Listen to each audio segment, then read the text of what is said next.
예. 2교시는 실전으로 지금 이 시간에 나와 있는 물건을 가지고 분석하는 시간을 갖겠습니다. 먼저 우리 남현 씨가 최고의 과정 1기예요. 그래서 먼저 발표 부분을 했고, 오늘 2교시가 끝나고 나면은 아마 경매가 이런 거다라는 부분을 이해하실 겁니다. 그래서 남현 씨가 먼저 발표할게요. 네. 오늘 거 물건으로. 아니, 관건 네네. 사건 번호. 사건 번호 2015-1205요. 네, 크게 얘기해요. 2015-1205. 네. 안녕하십니까, 박남현이라고 합니다. 네. 저 이제 1기 수료를 했고요. 네, 2기 이제 열린다고 해가지고 이제 2기도 이제 계속 저희 참석을 또 다시 또 신청해서 하고 있고요. 다시 또 들으려고. 근데 오늘은 좀 일정이 있어서 먼저 하고 나갈 건데, 1기에 이제 분들이 저기 이렇게 드시라고 이렇게 준비한 겁니다. 맛있게 드십시오. 네. 제가 준비한 거 아닙니다. 네. 저희 물건을 보면은 일단 서울 물건이고요. 누구나 다 선호하는 25평대 이제 물건입니다. 근데 이제 물건을 보면은 낙찰이 됐었는데 이제 불허가가 됐어요. 네, 불허가가 됐는데 어떤 이유인지는 이제 잘 모르겠는데, 일단 불허가가 돼서 다시 물건이 나와 있는 상태고요. 조금 내려주시면. 근데 이제 불허가가 될 만한 부분에 대해서 유치권이라든지 뭔가 관련된 내용들은 없어요. 그리고 임차인 부분들도 지금 현재 거기에 나와 있는 거는 이제 안 돼 있고, 그래서 불허가 부분들이 이렇게 한번 발생이 되면 다른 사람들은 좀 쉽게 들어오는 걸 좀 꺼려해서 충분히 괜찮은 가격으로만 낙찰을 받는다고 하면 수익성은 어느 정도 보장되는 물건이라고 이제 보여지고요. 지금 실거래 부분들을 보면은 실거래 부분들이 최근에 이제 2016년 1분기에는 없습니다. 지금 현재 없고, 다 2015년도 이제 하반기 때만 전세가가 2억 9천에서 3억 1천까지 지금 형성이 되어 있고요. 지금 매매가는 이것도 마찬가지로 2015년 이제 하반기 때만 있었던 건데 3억 8천까지, 3억 6천에서 3억 8천까지 형성이 되어 있는데, 그게 층수가 1층입니다. 네. 3억 8천이 형성된 게 1층에서 있었습니다. 그러니까 지금 현재 보면은 감정가액 자체가 실제적으로 보면은 감정가 기준 날짜가 2015년 2월인데 3억 8천이 거래가 됐던 시기가 거래됐던 시기가 10월입니다. 10월. 그러니까 2월에서 10월이라는 기간 동안 벌써 많이 아파트 가격이 많이 상승을 했다라는 거죠. 그리고 기본적으로 현재 물건들은 거래가 없다라는 얘기는 물건 자체가 이제 없다. 실제 이제 부동산 인근을 또 찾아보긴 해봐야 되겠지만요.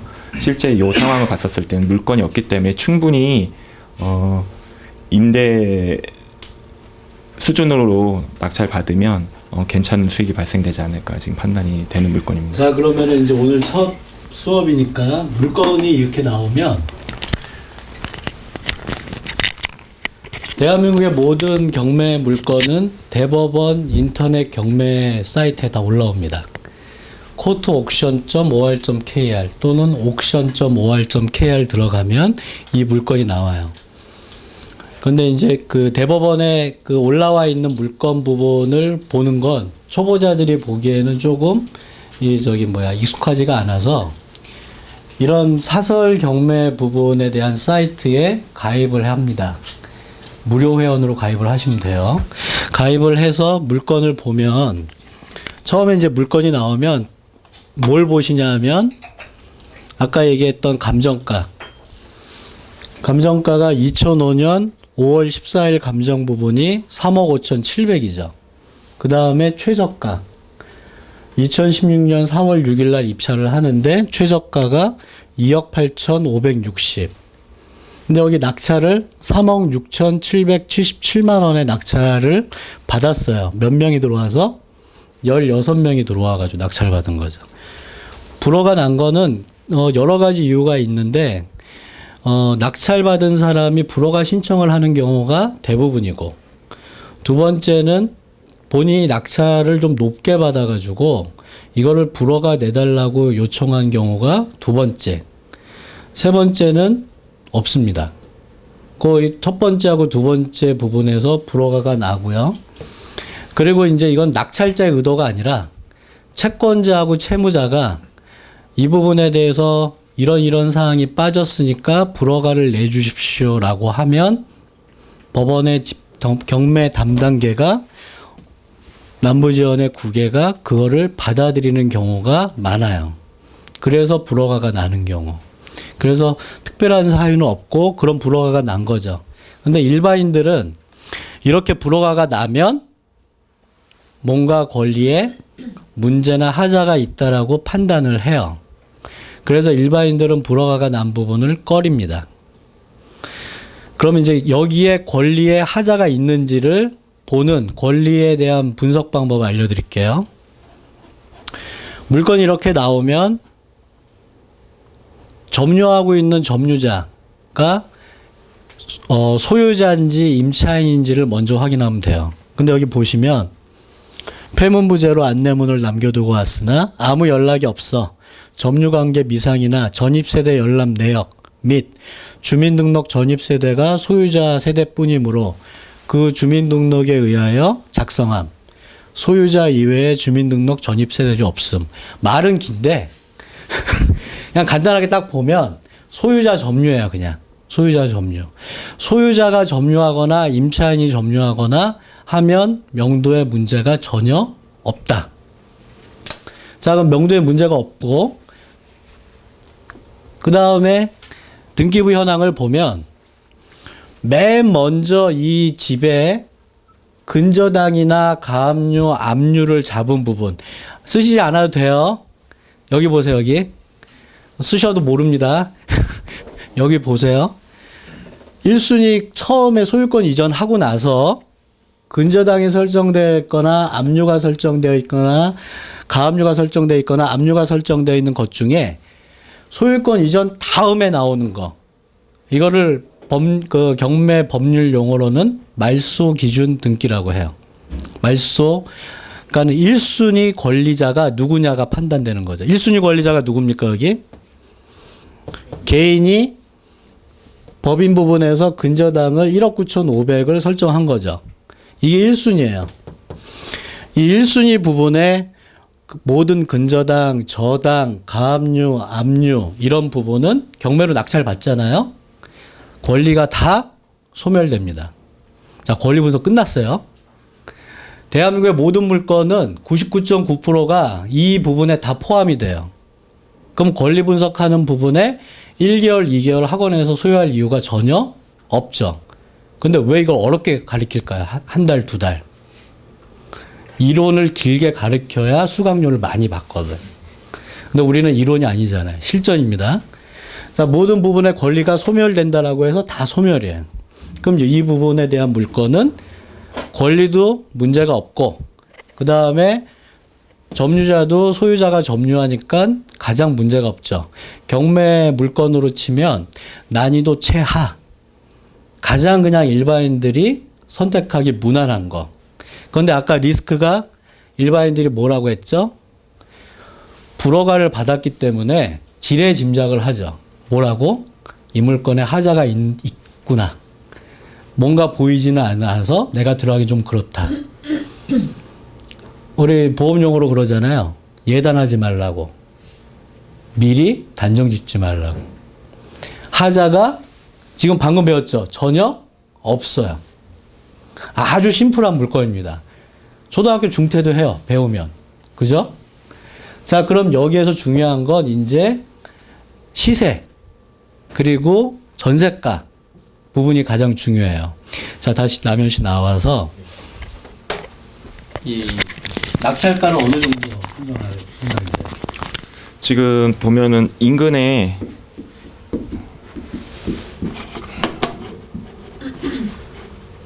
자, 친절하게 제가 이 부분에 너무 대한민국은 너무 좋아요. 모든 게 다 전자 부분이 돼 있기 때문에 인근 낙찰 사례를 누르면 낙찰가가 나옵니다. 무료예요?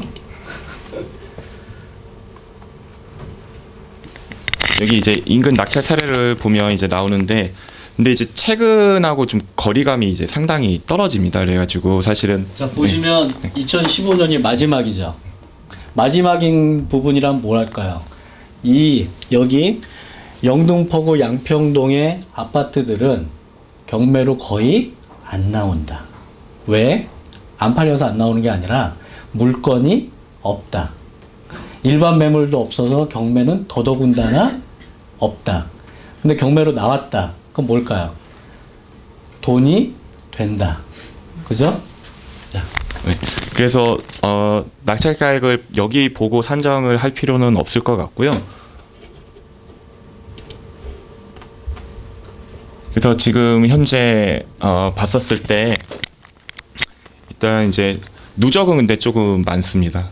많이 이제 관심도가 이제 높다고. 누적이 왜 많을까요? 지극히 상식적으로 생각하세요. 낙찰 받았잖아요. 이때까지 한 조회수 한 1000번 됐을 겁니다. 그죠? 그 낙찰 받았는데 얘가 불허가 신청돼 가지고 다시 나왔죠. 다시 1000번 조회한 거예요. 별다른 뜻이 없다. 다시 하지만 조회수가 많다라는 건 인기가 있다. 네. 그래서 낙찰가 선정은 인근 실제 이제 부동산 근처 저기 감정을 좀 실사를 좀 통해 가지고요. 전세가 수준으로, 왜냐 아까 대표님께서 말씀하신 대로 현재 물건 자체가 지금 현재 거의 희소성이 뛰어난 물건이다 보니까 아마 전세도 없을 거란 판단이 됩니다. 그래서 전세가 수준에서 한 1% 정도만 높게 설정을 하면 되지 않을까 지금 판단을 합니다. 얼마죠?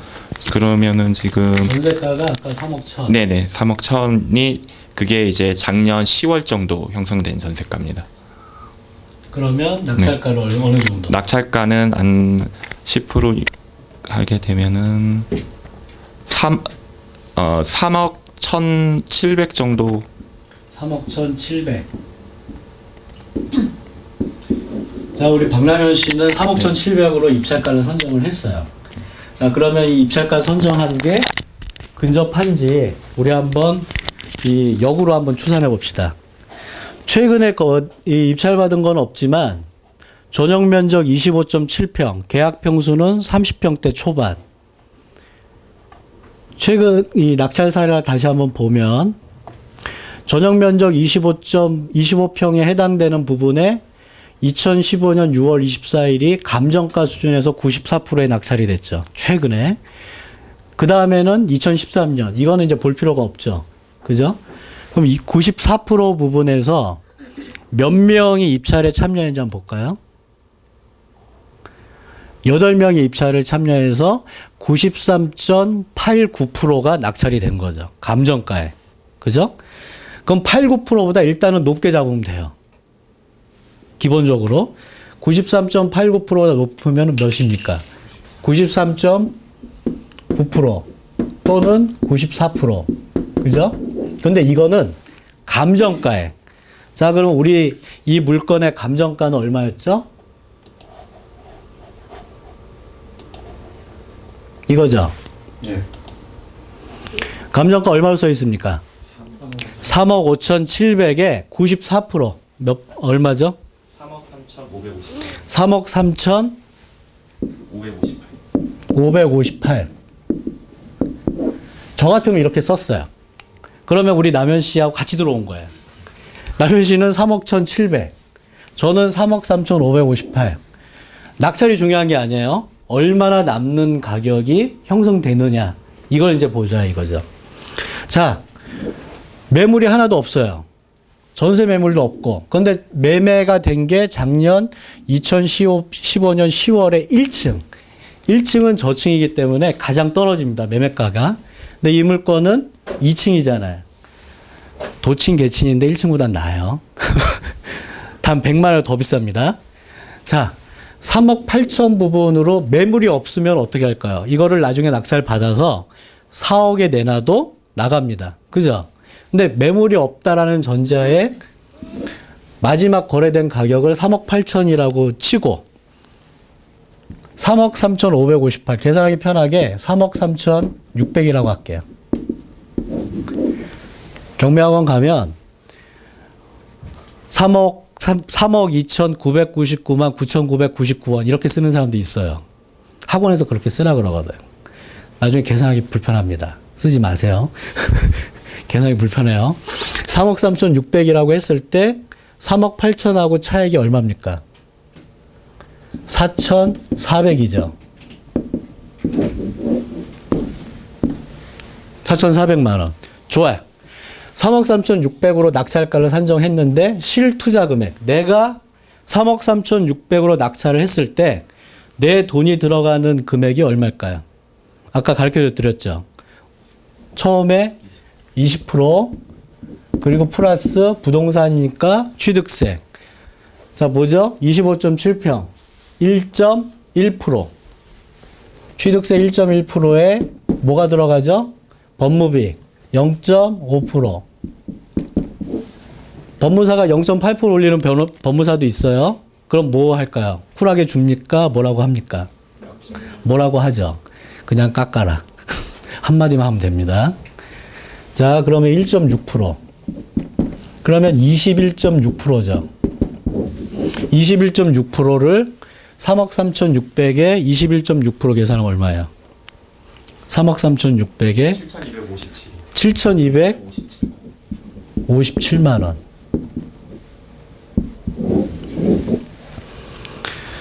자, 실거래가 4억짜리를 내가 경매 가격으로 3억 3,600을 썼을 때 내가 들어가는 실제 금액은 7,257만 원입니다.